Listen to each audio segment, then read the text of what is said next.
এখন ভারতকে থামানো ভীষণ কঠিন এবং ওয়েস্ট ইন্ডিজকে বিশ্বের দিগ্গজরা ইতিমধ্যেই এই বিষয়ে স্পষ্ট সতর্কবার্তা দিয়ে দিয়েছেন। জিম্বাবুয়ের করুণ অবস্থার পর বিশ্বের বড় বড় ক্রিকেট বিশ্লেষকেরা ভারত সম্পর্কে নানা মন্তব্য করেছেন।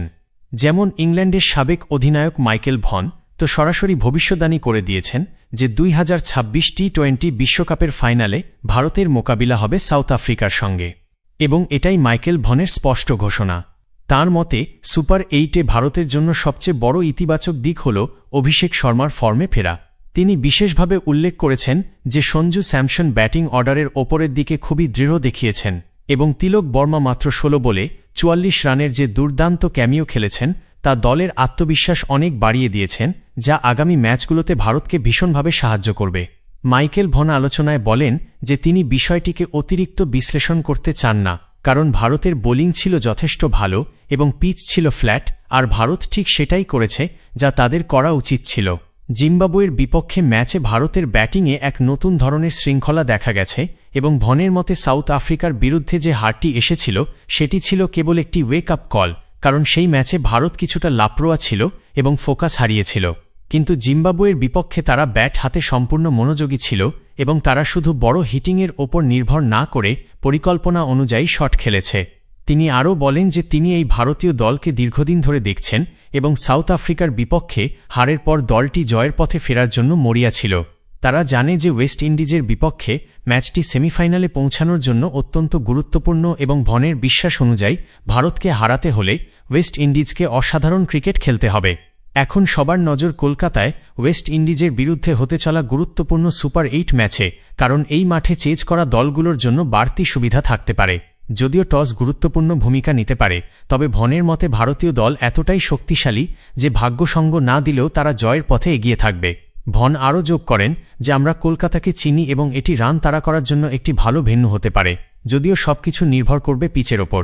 ভারত এমন একটি দল যারা টসে হারলেও ম্যাচ জিততে পারে, কিন্তু ওয়েস্ট ইন্ডিজকে জিততে হলে টসে সঠিক সিদ্ধান্ত নিতেই হবে। ইংল্যান্ডের এই সাবেক অধিনায়ক মনে করেন ভারত 2026 টি-20 বিশ্বকাপে দুর্দান্ত প্রত্যাবর্তনের মাধ্যমে আবারও শিরোপার দৌড়ে ফিরে এসেছে এবং তিনি ডিফেন্ডিং চ্যাম্পিয়ন ভারত ও সাউথ আফ্রিকার মধ্যে একটি ব্লকবাস্টার ফাইনালের ভবিষ্যদ্বাণী করার পাশাপাশি বার্বাডোজে আগের আসরের ফাইনালের পুনরাবৃত্তির ইঙ্গিতও দিয়েছেন। কথা শেষ করতে গিয়ে ভন বলেন যে এটি ভারতের জন্য অত্যন্ত ভালো একটি দিন ছিল এবং ভারত আবারও বিশ্বকাপ জয়ের লড়াইয়ে ফিরে এসেছে, কারণ মাঝে মাঝে পথ চলতে ছোটখাটো বাধা আসে যা হয়তো অনেকের মতে প্রয়োজন ছিল না, কিন্তু এখন পরিস্থিতি বদলে গেছে এবং সাউথ আফ্রিকা বনাম ভারত ফাইনাল হলে তিনি মোটেও অবাক হবেন না। অন্যদিকে ভারতের সাবেক কিংবদন্তি স্পিনার অনিল কুম্বলে এবং সাউথ আফ্রিকার তারকা ব্যাটার ফাফ ডু প্লেসি এক আলোচনায় ভারতের এই ম্যাচ নিয়ে কথা বলেছেন, যেখানে ফাফ ডু প্লেসি টেকনিক্যাল ঝুঁকির বিষয়টি তুলে ধরেন এবং বিশেষভাবে উল্লেখ করেন যে প্রতিপক্ষ দল কিভাবে ভারতের শক্তিশালী আক্রমণের মোকাবিলা করতে পারে সেটিই হবে ম্যাচের আসল চ্যালেঞ্জ। ভারতের বোলিং আক্রমণে জাসপ্রীত বুমরাহ যে মূল স্তম্ভ এবং প্রতিপক্ষের জন্য বড় আতঙ্ক, তা নিয়ে কোনো দ্বিমত নেই। তবে ম্যাচের কৌশলগত দিক বিশ্লেষণে ফাফ ডু প্লেসিস একটি গুরুত্বপূর্ণ বিষয়ের দিকে ইঙ্গিত দিয়েছেন।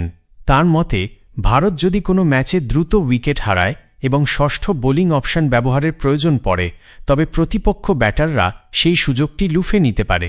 ডু প্লেসিস স্পষ্টভাবে শিবম দুবেকে ভারতের বোলিং বিভাগের দুর্বলতম লিঙ্ক হিসেবে চিহ্নিত করেছেন।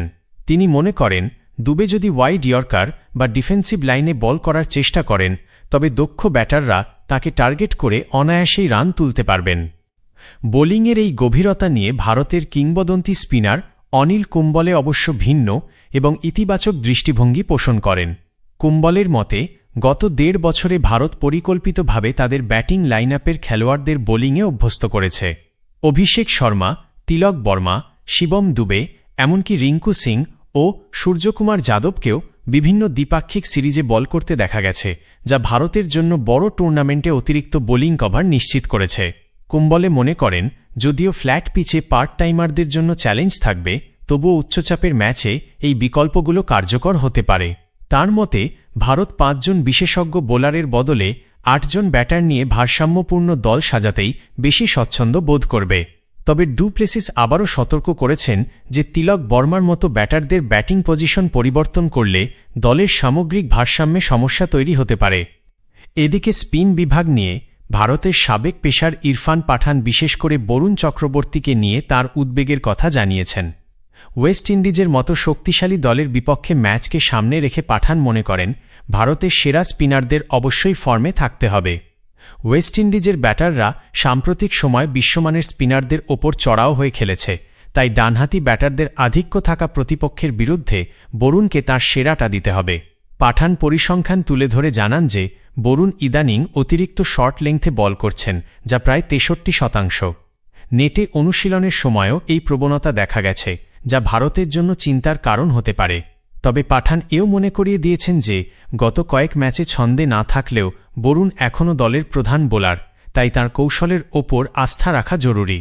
অন্যদিকে তরুণ তুর্কি অভিষেক শর্মা তাঁর স্বভাবজাত আক্রমণাত্মক ব্যাটিং ছেড়ে পরিস্থিতির প্রয়োজনে কিছুটা রক্ষণাত্মক হয়ে সমালোচকদের চমকে দিয়েছেন। কিংবদন্তি সুনীল গাভাস্কার অভিষেকের এই পরিবর্তনকে তাঁর পরিণত মানসিকতার পরিচয় হিসেবে দেখছেন এবং মনে করেন এটি দলের জন্যই দীর্ঘমেয়াদী সুফল বয়ে আনবে। সুনীল গাভাস্কার অভিষেক শর্মার প্রশংসা করে বলেছেন যে আমরা সবাই জানি অভিষেক কতটা ভালো ব্যাটসম্যান এবং জিম্বাবুয়ের বিরুদ্ধে 55 রানের এই ইনিংস খেলে তিনি সমালোচকদের মুখ বন্ধ করে দিয়েছেন। গাভাস্কারের মতে অভিষেক তার স্বাভাবিক আক্রমণাত্মক মেজাজে ফেরার আগে কিছুটা সময় নিয়েছিলেন এবং তার ব্যাটিংয়ে একটি নির্দিষ্ট পরিকল্পনা ছিল। তিনি অফ স্পিনারদের যথাযথ সম্মান দিয়েছেন, অযথা ঝুঁকি নেননি এবং অত্যন্ত শান্ত ও সংযতভাবে খেলেছেন। এই ম্যাচে অভিষেককে অনেক রক্ষণাত্মক শট খেলতে এবং কিছু বল ছেড়ে দিতে দেখা গেছে, যা সাধারণত তাঁর স্বভাবজাত নয়, আর এই বিষয়টি গাভাস্কারকে অবাক করেছে। তবে তিনি মনে করেন এটি অভিষেকের জন্য শেখার একটি দারুণ সুযোগ, কারণ প্রত্যেক ক্রিকেটারকেই টানা রান পাওয়া বা না পাওয়ার একটি পর্যায়ের মধ্য দিয়ে যেতে হয় এবং সেই অভিজ্ঞতা থেকে শিক্ষা নেওয়াই আসল বিষয়। গাভাস্কার বিশ্বাস করেন যে অভিষেক এই ম্যাচ থেকে অনেক কিছু শিখেছেন, যা কলকাতার মাটিতে ওয়েস্ট ইন্ডিজের বিরুদ্ধে গুরুত্বপূর্ণ ম্যাচে কাজে লাগবে। তিনি আরও মন্তব্য করেন যে সাধারণত কোনো কিছু খারাপ না হলে তা ঠিক করার প্রয়োজন পড়ে না, কিন্তু দক্ষিণ আফ্রিকার বিরুদ্ধে বড় হার ভারতকে বুঝিয়ে দিয়েছে যে টপ অর্ডারে ডানহাতি ও বামহাতি ব্যাটারের সঠিক সংমিশ্রণ কতটা জরুরি। আগের ভুল থেকে শিক্ষা নেওয়া খুব প্রয়োজন ছিল, কারণ সামনে ওয়েস্ট ইন্ডিজ এক ভিন্ন ধরনের চ্যালেঞ্জ নিয়ে আসবে যাদের হালকাভাবে নেওয়ার কোনো উপায় নেই। ওয়েস্ট ইন্ডিজের ব্যাটিং ও বোলিং উভয় বিভাগই ফর্মে রয়েছে এবং তারা প্রতিপক্ষের ভুলের সুযোগ নিতে দক্ষ, তাই তাদের সামলাতে ভারতকে সুপরিকল্পিত কৌশল তৈরি করতে হবে। অন্যদিকে ভারতের অভিজ্ঞ স্পিনার রবিচন্দ্রন অশ্বিন মনে করেন যে অভিষেক শর্মার আক্রমণাত্মক ব্যাটিং দেখে অনেকেই তাকে কেবল একজন স্লগার মনে করেন, কিন্তু বাস্তবে তাঁর টেকনিক অত্যন্ত শক্তিশালী। অশ্বিন এমনকি মনে করেন যে কোনো কোনো ক্ষেত্রে অভিষেকের ব্যাটসুইং তার মেন্টর যুবরাজ সিংয়ের চেয়েও ভালো এবং তিনি যখন আক্রমণে যান তখন বল অনেক দূরে গিয়ে পড়ে। অশ্বিনের মতে অভিষেকের একমাত্র দুর্বলতা হল তিনি প্রায় প্রতিটি বলেই রান করার চেষ্টা করেন, তাই যদি তিনি একটু ধৈর্য ধরে সঠিক বলের অপেক্ষা করতে পারেন তবে আরও ভয়ঙ্কর হয়ে উঠবেন। তিনি পরামর্শ দেন যে প্রতিটি বলে শট খেলার জন্য পেশিশক্তির প্রয়োজন নেই, বরং টাইমিংয়ের ওপর জোর দিলে কম শক্তিতেও বল বাউন্ডারিতে পৌঁছানো সম্ভব। এই একই অনুষ্ঠানে উপস্থিত পাকিস্তানের সাবেক অধিনায়ক মোহাম্মদ হাফিজ অবশ্য অশ্বিনের মতের সঙ্গে কিছুটা দ্বিমত পোষণ করে জানান যে তিনিও অভিষেক শর্মাকে কেবল একজন স্লগার হিসেবে মানতে একেবারেই রাজি নন।